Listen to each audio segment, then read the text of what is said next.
محترم حضرات، تلاوت کلام اللہ کے بعد نمبر آتا ہے اس ذات اقدس کا جس نے ساری انسانیت کو ہدایت کی سوغات عنایت کی، جس نے روئے زمین کو معرفت ربانی کا محور بنایا، جس نے ڈوبتوں کو تیرایا، عالم فانی کے بگڑے ہوئے معاشرے کو سرمدی بہار عطا کی۔ ہر لفظ وضو کر لیتا ہے، ہر شعر تلاوت کرتا ہے،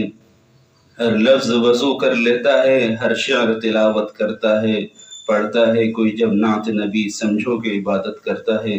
میں اس شعر کے ساتھ ادارہ حاضہ کے شعبہ حفظ کے متعلم عزیزم حافظ سید زید ابن حافظ سید عتیق احمد صاحب کے موصوف آئیں اور نعت نبی صلی اللہ علیہ وسلم سے اس مجلس کو مجلہ و مصفہ فرمائیں۔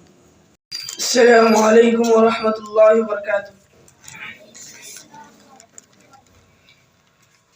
فاصلوں کو تکلف ہے ہم سے اگر، فاصلوں کو تکلف ہے ہم سے اگر، ہم بھی بے بس نہیں، بے سہارا نہیں، خود انہی کو پکاریں گے ہم دور سے، راستے میں اگر پاؤں تھک جائیں گے، فاصلوں کو تکلف میں ہم سے اگر، ہم بھی بے بس نہیں، بے سہارا نہیں، خود انہی کو پکاریں گے ہم دور سے، راستے میں اگر پاؤں تھک جائیں گے، ہم وہاں جا کے واپس نہیں آئیں گے، ڈھونڈتے ڈھونڈتے لوگ تھک جائیں گے، ہم وہاں جا کے واپس نہیں آئیں گے، ڈھونڈتے ڈھونڈتے لوگ تھک جائیں گے، جیسے ہی سبز گنبد نظر آئے گا، بندگی کا قرینہ بدل جائے گا، جیسے ہی سبز گنبد نظر آئے گا، بندگی کا قرینہ بدل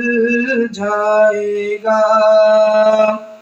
سر جھکانے کی فرصت ملے گی کسے،